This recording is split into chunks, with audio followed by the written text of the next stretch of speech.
je vais te rendre tout ce que ton père possédait. Je vais te rendre tout ce que ton père, ton grand-père possédait. Je vais t'en rendre encore davantage. Et en plus, toi le perclus, tu mangeras tous les jours, à la table du roi.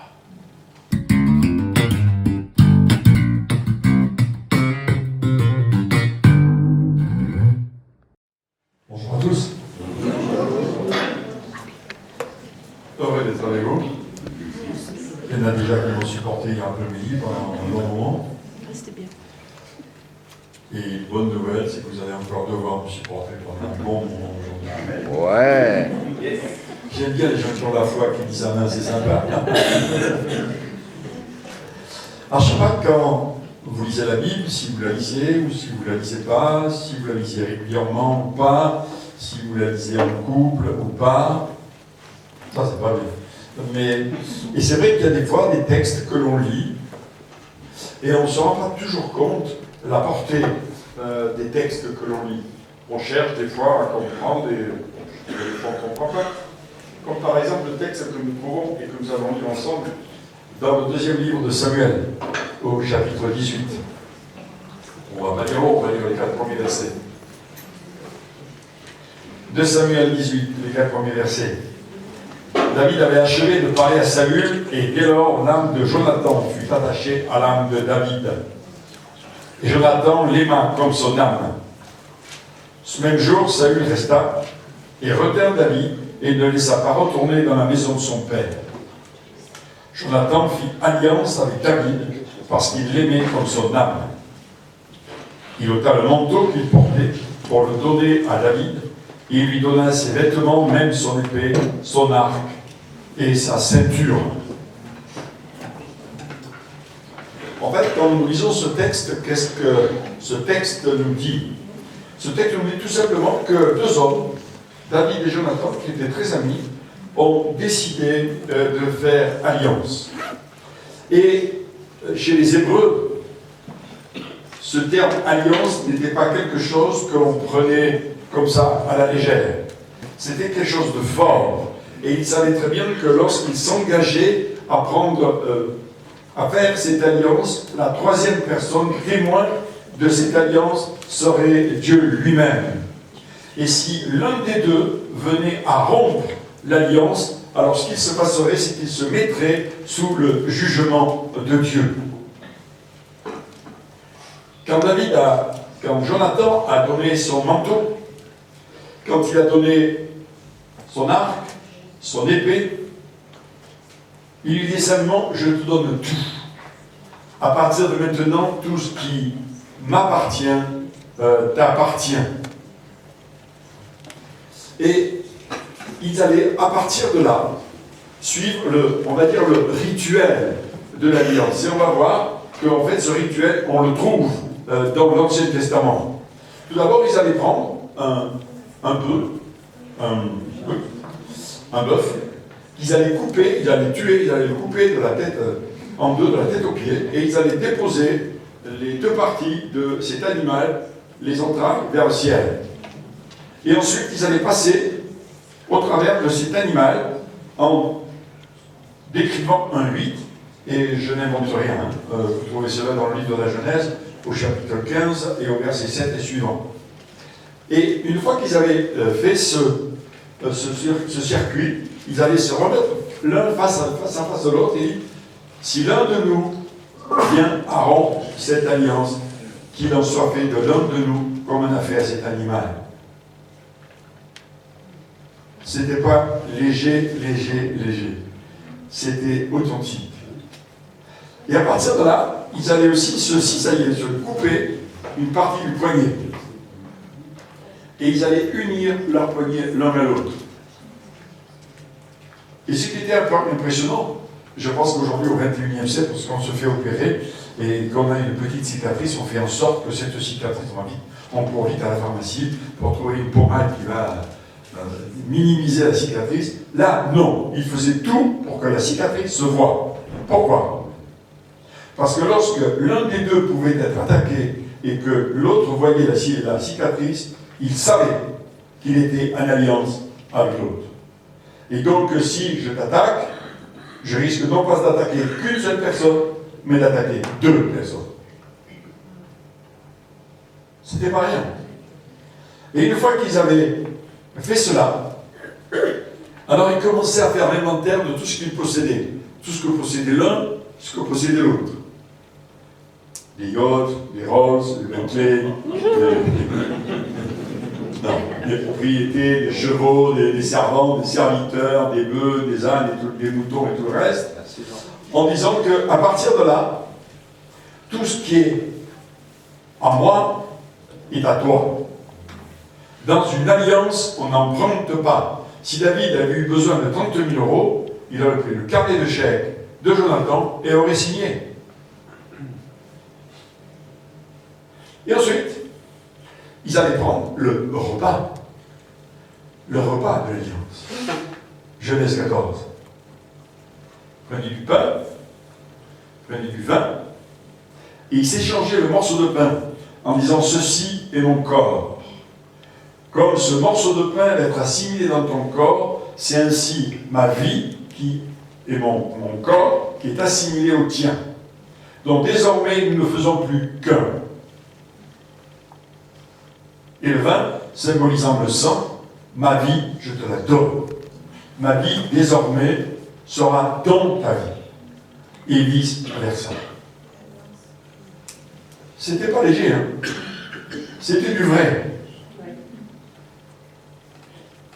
Et ce qui était intéressant, c'est qu'à ce moment-là, lorsqu'ils avaient fait cette alliance, et on le voit aussi lorsque Laban ont fait alliance, ils plantaient un arbre où ils mettaient une pierre en mémorial de « c'est là que nous avons fait alliance ».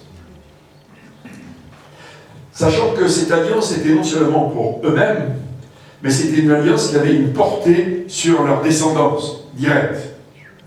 C'est-à-dire que lorsque David a fait alliance avec Jonathan, l'alliance qu'il venait de faire était au bénéfice de nombreuses femmes que David avait et aux nombreux enfants que David avait, alors que Jonathan, lui, n'était pas encore marié. Jonathan n'avait pas encore d'enfants. Mais cela n'empêche pas que si Jonathan avait des enfants, cette alliance était aussi valable pour ses enfants. Et la Bible nous dit que quelques années plus tard, effectivement, Jonathan s'est marié et a eu un fils. Et ce fils s'appelait Méphibosheth. Et Méphibosheth en hébreu signifie celui qui chasse la honte. Et on continue dans l'histoire. Et nous savons qu'un jour, il y a eu une bataille entre les Philistins. Un jour, c'est assez fréquent d'ailleurs. Il y a eu une bataille entre les Philistins et Israël. Et au cours de cette bataille, David, Jonathan et Saül ont été tués. Et à ce moment-là, ça a été une panique au palais. Tout simplement parce que tout le monde pensait que David allait vite remonter, prendre le trône, occuper le trône. Alors tout le monde a dégagé, fit sa fin, rapide. Et la Bible nous dit que la servante qui s'occupait, la nourrice qui s'occupait de Méphibosheth, qui était à l'époque âgée de 5 ans, et comme diraient mes amis suisses, s'est encoulée dans le tapis, a trébuché et a fait tomber le gamin. Et à partir de là, Méphibosheth a été perclus des deux membres, des deux jambes. Méphibosheth était paralysé, il ne marchait plus. Et ils sont partis se réfugier à Lodebar, à la frontière du désert. Lodebar signifie lieu d'aucune pâture. Ils sont partis dans la maison de Makir, dans cet endroit de lieu d'aucune pâture. Et là, il y a un moment, et quelque chose d'important que la Bible nous signale aussi, c'est que David est resté à Hébron. David savait depuis longtemps qu'il a été oint roi pour régner sur tout Israël. Les deux autres fils de Saül avaient occupé le territoire d'Israël, et David était monté sur le territoire de Juda, et tranquille. Et au bout d'un moment, un des fils de Saül est mort, et les gens d'Hébron sont venus chercher David. Mais il y a une leçon pour chacun d'entre nous. David savait à quoi il était appelé, par qui il avait été appelé. Et il connaissait sa destinée. Mais ce qui est extraordinaire, et c'est une leçon pour chacun d'entre nous, c'est qu'il n'a pas forcé son destin. Il a attendu le temps de Dieu. Et dans nos vies, bien souvent, c'est là la difficulté. C'est que nous connaissons des fois, alors, certains d'entre vous peut-être avaient reçu des paroles par des tas de prophètes, et vous avez écrit toutes ces paroles, le plus soigneuse au monde du monde. Vous en avez une bibliothèque. Et des fois, vous relisez ces paroles en disant, Seigneur, quand ça va se faire? Et ça va se faire quand vous allez vous lever. C'est bête, hein? Et ça va se faire quand vous allez vous lever. Vous attendez quoi? Que l'ange vous lève de votre chaise en vous disant, allez mon chéri, lève-toi, c'est le moment. Ah ouais, je sais de quoi je parle, hein? Moi, quand j'ai reçu la vision de ce qui est devenu l'entreprise aujourd'hui, j'étais convaincu que... Et un jour, une de mes collaboratrices me dit la chose suivante, on était en Sicile, dans la réunion de débriefing qu'on avait tous les matins, et elle me dit, quelle est avec ta vision? Alors vous savez, quand je veux être spirituel, ça, je sais le faire. J'ai mis la tête à 210, les jambes en vague, et j'ai dit, j'attends qu'elle s'accomplisse. C'est bon, ça. Et là, mon ami, le Saint-Esprit s'est mis en pétard après moi. Je n'ai pas su ce qui m'arrivait, un tremblement de terre. Le Saint-Esprit m'a dit, c'est à toi que j'ai confié la mission, c'est à toi de le faire. Alors, lève-toi. Je dis, ok, je me lève. Mais je me lève à une seule condition, que tu me donnes la stratégie. Sans stratégie, je ne me lève pas. Et Dieu m'a donné la stratégie, à laquelle je ne m'attendais pas du tout d'ailleurs. C'est toujours pareil. On s'entend toujours à des trucs un peu bisounours. Il m'a dit, tu vas écrire des gens que je vais te montrer. Et ensuite, vous allez jeûner 3 semaines. Bon, problème. La seule chose pratique quand vous invitez des gens à jeûner 3 semaines chez vous, ça vous coûte pas cher. une briquette de jus de fruits, et c'est la balle. Les choses sont faites. Mais simplement pour dire que David connaissait sa destinée, il n'a pas forcé sa destinée, il a attendu le temps de Dieu. Et je pense que bien souvent dans nos vies, on est tellement pressé qu'on coupe la moitié de l'option qu'on pouvait avoir. Qu'on coupe la moitié du mandat que Dieu nous a donné. Et on n'a pas tout l'héritage. On n'en a qu'une partie. David lui a attendu. Il a attendu que vous le cherchiez. Et il est monté à Jérusalem pour régner sur tout Israël. Et là, quand il est arrivé à Jérusalem, il n'avait qu'une cesse. Et pendant 7 ans, il a fait une enquête. Est-ce que Jonathan avait un fils? Et bien sûr, quand il posait la question, tout le monde lui dit, ah ben je ne sais pas, peut-être. Pourquoi? Parce que tout le monde dit, attends, s'il veut avoir un fils, c'est pour le raccourcir de quelques centimètres. Comme ça, il est sûr qu'il n'y aura pas de problème, il n'y aura pas d'hégémonie, rien du tout, et il pourra régner tranquille. Et ça a duré 7 ans. Quand au bout d'un moment, quand on a compris qui était David et que ce n'était pas quelqu'un de belliqueux dans le sens par rapport éventuellement à la descendance de Jonathan, il y a un homme qui s'appelle Siba et qui lui a dit oui, Jonathan a un fils. Il s'appelle Méphibosheth. Et il est à Lodebar, dans la maison de Makir. Alors je ne sais pas si je suis quelqu'un de très fertile au point de vue imagination. Et je pense qu'à ce moment-là, David a dû sauter de joie, trépigner comme un malade, en disant ouais, super, enfin. Et là, il a appelé Joab, le chef de son armée, en disant fonce, va à Makir, va à Lodebar, chef de la maison de Makir, et ramène-moi Jonathan, et ramène-moi Méphibosheth. De l'autre côté, à Lodebar, Méphibosheth était à l'époque âgé de 19 ans, il ne marchait pas. Et je pense qu'il devait vivre, pour avoir connu un peu les abords du désert, il devait vivre dans une case avec comme porte un rideau et un encadrement de fenêtre. Comme lui, une natte par terre, et devant lui, le désert, avec très souvent des tempêtes de sable. Et il en avait plein les yeux, plein les oreilles, plein le nez. Et un jour, il était là, accoudé sur le rebord de sa fenêtre, il a vu une tempête de sable. Il a compris que cette tempête de sable n'était pas normale. Et le temps qu'il prenne conscience de ce qui se passait, l'armée d'Israël avait envahi le village, entouré le village, cherchant la maison de Makir. Et quand ils ont trouvé la maison de Makir, ils ont trouvé un Jonathan dans un coin de la pièce, Mephibosheth dans un coin de la pièce. Il y a ma femme qui suit, c'est bien. Et ils ont pris Mephibosheth et l'ont mis sur un char. Et chemin faisant, Mephibosheth a posé la question à Joab. Où m'amenez-vous? Et Joab lui répond, le roi veut te voir. Et je pense qu'à ce moment-là, Mephibosheth a dû déclencher son chrono, les 5 dernières minutes. Et les gardes ont annoncé que tout le monde arrivait. Et David était très ému, il s'est mis en haut des marches du palais, et quand le char s'est arrêté, il a vu Mephibosheth. Et Mephibosheth s'est dit, c'est bon, je vis mes dernières secondes. Mephibosheth s'attendait simplement, comme salutation en coup d'épée qui allait le décapiter. Et on monte Mephibosheth près de David. Et David dit, enfin je te vois. Enfin je te vois.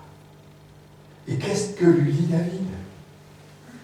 Je vais te rendre tout ce que ton père possédait. Je vais te rendre tout ce que ton père, ton grand-père possédait. Je vais t'en rendre encore davantage. Et en plus, toi le perclus, tu mangeras tous les jours, à la table du roi. Waouh! Ah, c'est encourageant pour nous, hein? Qui sommes toujours les perclus spirituels. Oh Seigneur! Oh! On est appelé à manger à la table du roi. Amen. Mais Mephibosheth a saisi au bout d'un moment, quand il a vu le poignet de David, qu'il était au bénéfice d'une alliance. Ok. Plus personne ne pourra me toucher. Même les marchands que j'avais rencontrés aux confins du désert et qui circulaient dans le palais, et qui disaient, ah, Mephibosheth, qu'est-ce que tu fais là? Pourtant, tu en avais contre David. Et on peut comprendre qu'il en avait contre David. Et Mephibosheth répond, va demander à David ce qu'il a au poignet. Et là, c'était l'occasion de la faire fermer. Ça, c'est, mes amis, c'est l'alliance de l'Ancien Testament. Mais la Bible dit qu'il y a une alliance dans le Nouveau Testament. Et c'est Jésus qui est venu conclure une alliance de sang avec chacun d'entre nous. Il était le Fils de Dieu manifesté dans sa chair. Et il a conclu une alliance de sang avec son Père et une alliance de sang avec nous. Et là, il n'était plus question de peu, de brebis, de tout ce que vous voulez. Il était question de son propre corps, de sa propre chair. Et ce n'est pas un poignet qu'on a coupé. C'est des clous qu'on a plantés dans ses poignets. C'est des clous qu'on a plantés dans ses pieds. Et quand on lit tout le récit de l'Évangile, on se rend compte que Jésus a commencé par le repas mémoriel. C'est impressionnant. Jésus s'est assis avec ses disciples. Et sur la table, chose peut-être que vous ne savez pas, au moment où Jésus a pris ce qu'on appelle la Sainte Seine, qui est en fait le repas mémoriel de l'Alliance, il y avait un sac à 3 poches sur la table. Abraham, Isaac, Jacob. Et il a pris le pain sans levain de la poche, Isaac, le Fils. Et c'est pour ça qu'il pouvait dire, ceci est mon corps.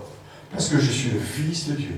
Mais je vous donne mon corps. l'alliance. Et puis, la Bible nous dit qu'il a pris une coupe. Pas n'importe quelle coupe, la coupe. Il y avait plusieurs coupes sur la table. Mais il y avait la coupe messianique. Et tous les Juifs savaient que celui qui prend cette coupe était le Messie. Et les disciples qui étaient avec lui ont demandé. Ils ont vécu la situation, on va dire la scène, pardon. Ça, ils ont demandé en disant, mais qu'est-ce que tu fais là? Ça va pas? Non. La coupe, cette coupe de la nouvelle alliance en mon sang. Prenez-en tous, car ceci est mon sang.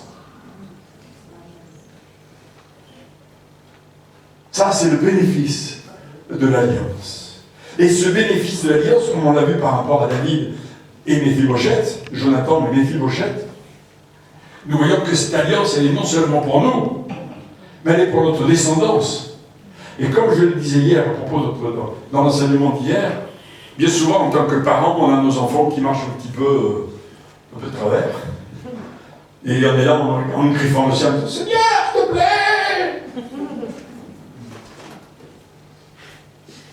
Oh! Et l'alliance, vous en faites quoi? Tu seras sauvé, toi et ta famille. Pourquoi? Parce que vous êtes au bénéfice de l'alliance.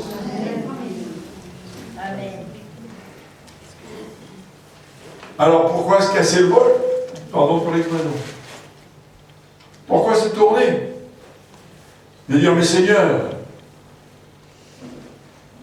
comme je disais hier, arrêtez de vous bafouer avec vos exaucements.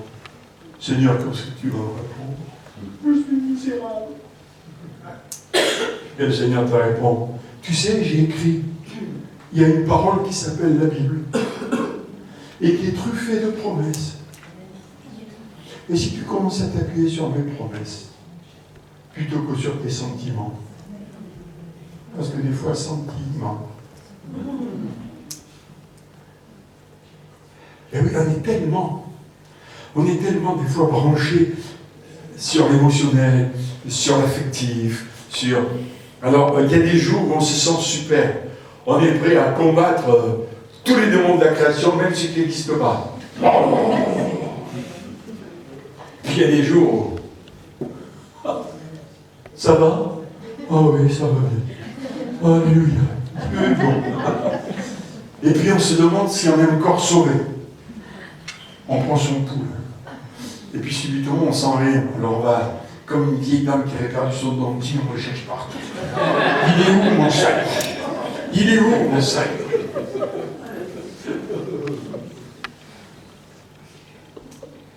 Et les promesses, vous en faites quoi?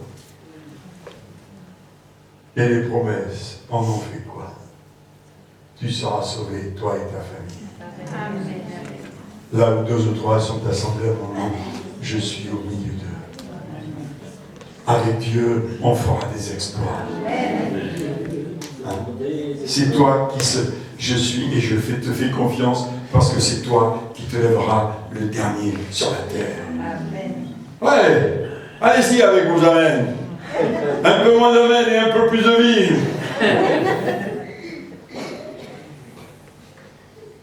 Nous sommes au bénéfice de l'alliance. Et lorsque David a vu Méphibosheth, il lui a dit, je te rends tout ce que ton père et ton grand-père avaient. Nous sommes au bénéfice de l'alliance. Et nous avons l'héritage. Alléluia. Vous imaginez s'il y avait un vieux monsieur qui rentre là, qui dit voilà, je suis affligé d'une immense fortune.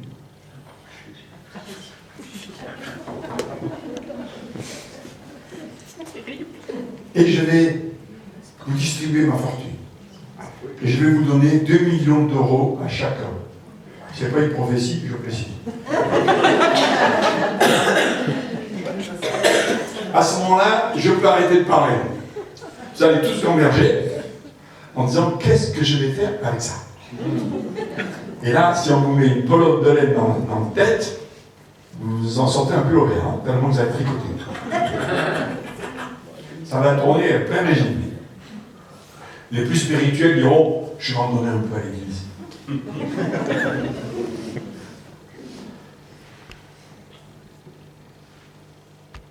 Qu'est-ce que vous feriez de cet héritage? Vous allez le garder. Et vous allez peut-être même vous créer des besoins dont vous n'avez pas besoin. On est tous pareils, hein? J'ai dit vous, mais je me peux mettre dans le lot aussi. Et il nous a laissé son héritage. C'est ce qu'on a vu hier à Quinton. Je me dis que je vais passer là-dessus. Il nous a fait héritier. Il nous a donné son héritage. Et son héritage, c'est quoi? C'est le salut. Mais c'est la puissance de marcher sur les démons. C'est la puissance de guérir les malades. C'est la puissance de reprendre au diable tout ce qu'il nous a volé. Oui, mais au ciel. Au ciel.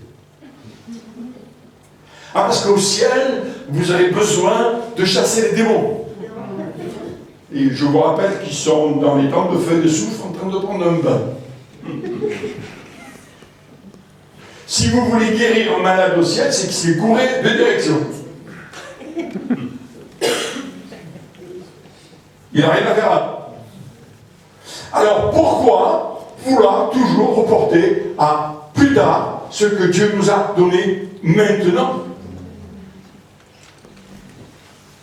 Oui, tu comprends, j'aimerais tellement plus. On s'en fout que tu veuilles plus. Commence déjà avec ce que tu as. Il y avait 12 000 personnes devant Jésus. Et il y avait un gamin, sa mère lui a préparé des sandwichs. Et il a apporté ses 5 pains et ses 2 poissons. Et ils ont nourri 12 000 personnes. Alors commence avec ce que tu as. Commence.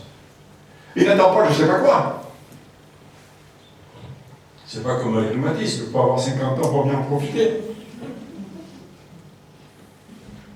Non, sérieux. Ouais, tu comprends, j'ose pas. Puis tu comprends, je me sens pas digne. On va arrêter de jouer les caliméraux charismatiques là-haut. Mais est-ce que nous sommes conscients que lorsque nous raisonnons ainsi, nous affectons le Saint-Esprit? On pense que c'est guérir les malades, prophétiser, c'est réservé à une élite. Vous avez lu ça où, vous? C'est écrit où, ça? Dans votre tête, mais pas dans la parole. Pas vrai? Nous sommes des filles et des fils de roi. Nous avons comme frère Jésus-Christ. Son sang coule dans mes veines. Il m'a donné son pain. Il m'a donné son vin. Et ça va plus loin. Ça va plus loin, le repas de l'Alliance. Lorsque nous allons nous retrouver là, dans un instant, nous allons effectivement... Alors, j'aime pas ça. Quand on dit on se remémore le sacrifice de Jésus. On a l'impression que nous sommes des anciens combattants devant le monument aux morts.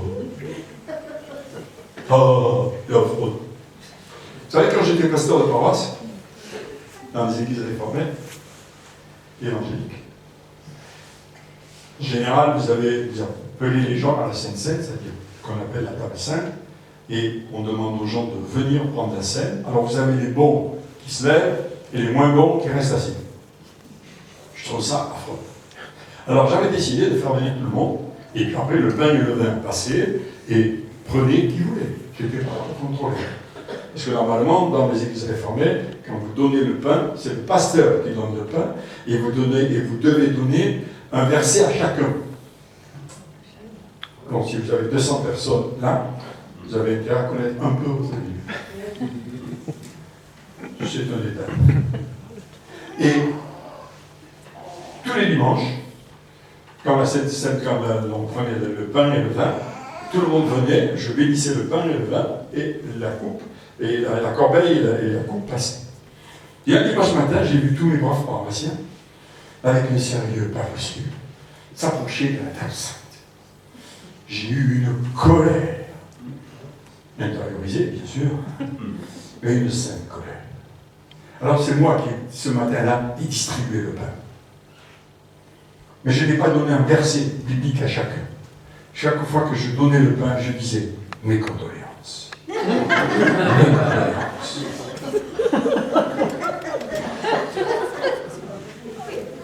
Je ne vous dis pas le boom que ça a fait. Mon vice-président de conseil est venu me voir en me disant « Jean, je crois que cette fois vous avez exagéré ». Moi, je n'aurais pas pu faire ça. Il m'a dit quand même. J'ai dit, mais ce bravo s'appelle Pierre. J'ai dit, mais Pierre, la joie, elle est où? Il m'a dit, mais la joie est intérieure. Mais j'ai dit, qui un peu pour quelle sorte?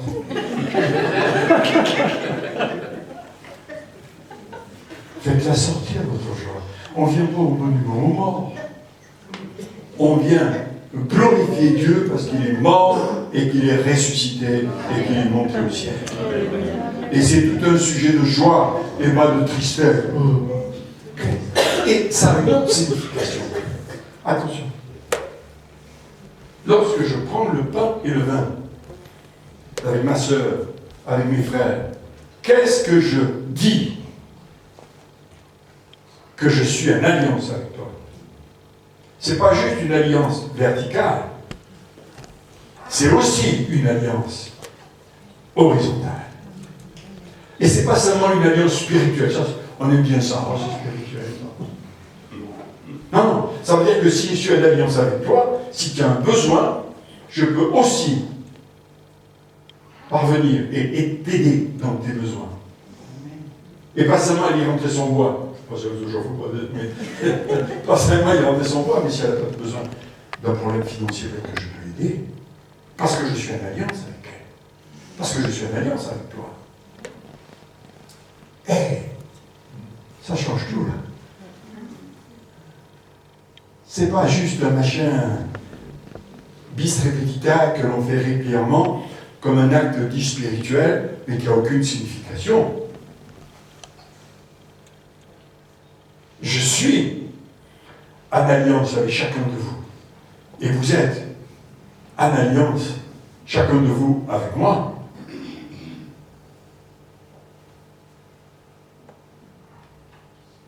Ça change tout. Le pain et le vin prend une autre signification. Souvent, même des fois dans les assemblées, parce qu'il ne faut pas rêver, c'est que l'antichambre du paradis, mais ce n'est pas le paradis encore. Alors des fois, même quand on arrive au culte, il y a des choses qui coincent. Vis-à-vis d'une personne, ou vis-à-vis d'une autre, ou peut-être même la personne se trouve dans la salle. C'est pas que je l'aime pas, mais je ne lui pardonne pas. Et à la première occasion, je lui rendrai un chien de ma chienne, sans problème. Non. Vous ne pouvez pas prendre le pain et le vin dans un état d'esprit pareil. Vous faites Dieu menteur. Et nous n'avons pas le droit de faire Dieu menteur. Ça veut dire quoi? Ce qu'a dit Jésus dans l'évangile de Matthieu. Si tu sais que ton frère a quelque chose contre toi, va. Parce qu'en général, on joue les spirituels, on est très fort. Ah, mais s'il vient me demander pardon, magnanime, je le pardonnerai.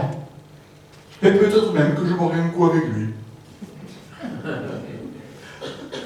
C'est parce que dit la parole. La parole dit, si tu sais que ton frère a quelque chose contre toi, va. J'ai vécu cette expérience dans ma propre famille. Un jour, je ne sais pas pourquoi, ma soeur s'est mise en vouloir tant qu'elle en pouvait. avec mon beau-frère, etc. Et puis j'étais, pareil, très magnanime, en me disant, vous savez, s'ils viennent me demander pardon, la porte est ouverte. Quand même, un pasteur. Moi qui ai l'habitude de bien dormir, une nuit, le Seigneur m'a réveillé et j'ai commencé à faire la machine à laver. 3 tours dans mon lit, 3 tours dans l'autre. Et le Seigneur me disait, il me citait ce texte. Si tu sais que ton frère a quelque chose contre toi, va. Oh Seigneur, ils sont partis en Afrique.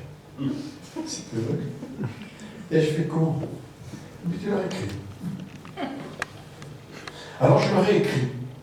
Et je vous assure que je me suis retrouvé bête devant ma feuille de papier. Je viens vous demander pardon. Alors que quelque part, vous n'avez rien fait. Alors je leur ai écrit, je leur ai demandé pardon, j'ai envoyé la lettre. En attendant, bien sûr, que la réponse arrive. Mais des fois, en Afrique, les lettres se perdent. Alors, comme j'ai vu venir, j'ai renvoyé une lettre. Recommandé, accusé de la réception. Ça m'a coûté une blinde. Je l'ai fait. Et je me dis, cette fois, la lettre ne va pas se perdre et je vais avoir une réponse. Alors, effectivement, j'ai reçu l'accusé de la réception signée. Mais j'ai rien reçu d'autre. Et j'ai attendu 18 ans. Et j'avais certainement fait ce que Dieu m'avait demandé de faire. Et ce matin, si vous avez ce genre de difficulté par rapport à une personne, par rapport à quelqu'un de la famille ou autre, peu importe, ça vous regarde, il y a Seigneur, ok. Et même si la personne est là ce matin, Seigneur, ok, je m'engage à aller lui demander pardon. Parce que je veux prendre la Sainte Seine libérée de ce fardeau. Je veux prendre la Sainte Seine libérée de ce fardeau. Je veux prendre la Sainte Seine dans la joie de la communion au Père, au Fils et au Saint-Esprit. Et je veux prendre la Sainte Seine dans la joie et dans la communion de tous mes frères et de toutes mes sœurs qui sont ici. Ça change tout. Hein? Ça change tout. Alors ce qu'on va faire, on va prendre la Sainte Seine. Et on va symboliser cela en la prenant 2 par 2. Pas mari et femme, puisque vous avez déjà fait alliance, on va vous tricher. 2 par 2. Comme si vous faisiez renouveler votre alliance avec cette personne. Et c'est comme si la personne que vous avez en face représente l'ensemble de la communauté. C'est-à-dire que je prends le pain et le vin. Je sais que je suis en alliance avec Jésus, mais je sais que je suis en alliance avec toute la communauté. Ça change tout. Ça n'a plus du tout la même signification. Ça n'a plus du tout la même portée. Ça veut dire aussi que, à partir d'aujourd'hui, de maintenant, en sortant, n'oubliez pas que vous êtes héritier. Et que le peu du dépôt que Dieu a mis dans vos vies, vous pouvez vous en servir. Et ce que disait notre bien-aimé tout à l'heure quand on a introduit le culte, il a dit, nous savons que tes bénédictions sont nouvelles chaque matin. C'est Élie et la veuve de Sarepta. Tous les matins, la veuve prenait toute la farine et toute l'huile pour faire un gâteau, sachant que les bontés de l'Éternel sont nouvelles chaque matin. C'est le principe de la manne. Tous les matins, ils avaient de la manne fraîche. C'est pas la peine d'économiser. Ça ne sert à rien. Sur le plan spirituel, ça ne sert à rien. Dépensez tout ce que vous avez à dépenser pour la journée, sachant que demain, ça sera frais. Amen. Amen. Je vous invite à vous lever. On va prier.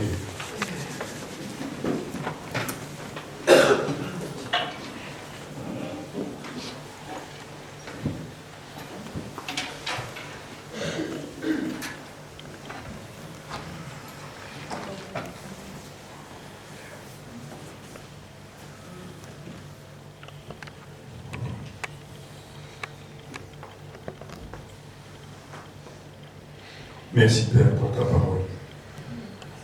Merci pour ce que tu nous rappelles ce matin. Et nous voulons simplement nous réjouir de ce que tu nous rappelles. Parce que nous savons que si tu nous le rappelles, c'est que nous en avons besoin.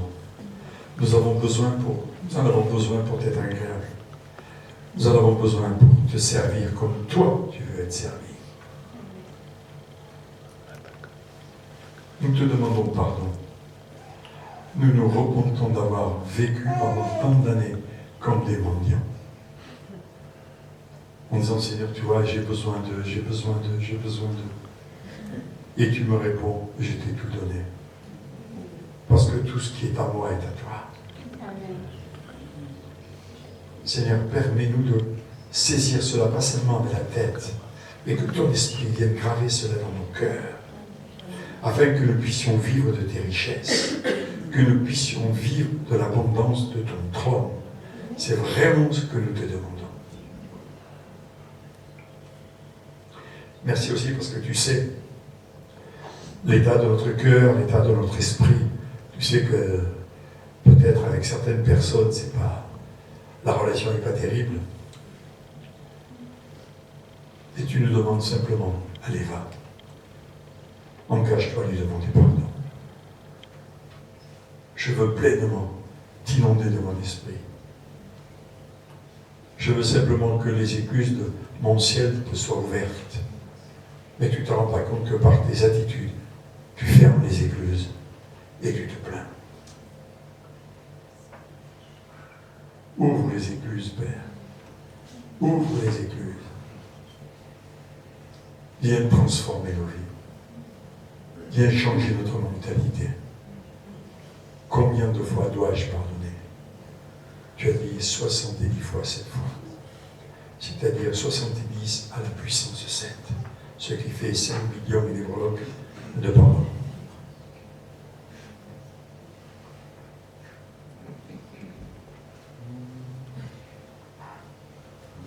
Ouvre les écluses des yeux, Père. Que ta grâce descende. Que notre esprit soit renouvelé. Que notre mentalité soit renouvelée au nom de Jésus. Nous, les perclus, tu nous as pris à ta table et tu nous as rendu la vie.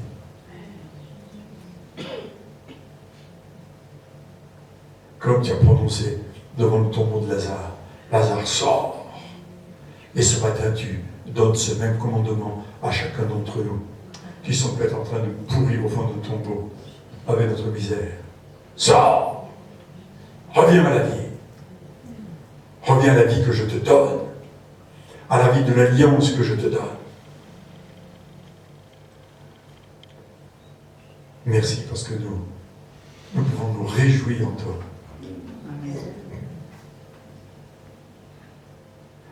Comme disait le psalmiste, rends-moi la joie que donne ton salut. Rends-moi cette joie que j'ai eue le jour où je t'ai rencontré. Tu es ma gloire, tu relèves ma tête. Tu es ma gloire, tu relèves ma tête. Et c'est ce que, Père, je désire pour chacun de mes bien-aimés ici présents. Que tu sois leur gloire ce matin et que tu relèves la tête. Et tu relèves leur tête